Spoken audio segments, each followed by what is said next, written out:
பொது அறிவு. ராமலிங்க அடிகளார் பிறந்த ஊர் எது? சிதம்பரத்திற்கு அருகே உள்ள மருதூர்.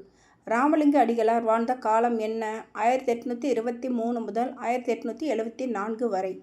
வாடிய பயிரை கண்டபோதெல்லாம் வாடினேன் என்று கூறியவர் யார்? ராமலிங்க அடிகள். ராமலிங்க அடிகள் சத்திய தர்மசாலையை நிறுவிய ஆண்டு எது?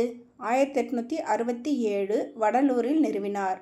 சத்தியஞான சபையை நிறுவியவர் யார்? ராமலிங்க அடிகள். சத்தியஞான சபை எவ்வாறும் அழைக்கப்படுகிறது? சமரச சுத்த சன்மார்க்க சங்கம். சமரச சுத்த சன்மார்க்க சங்கம் எந்த ஆண்டு நிறுவினார்? 1870.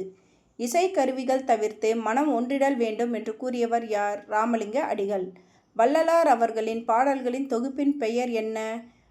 திருவருட்பா. திருவருட்பா என்ற நூலை எதிர்த்து போராடியவர்கள் யார்? இலங்கையை சேர்ந்த வைதீக சைவர்கள்.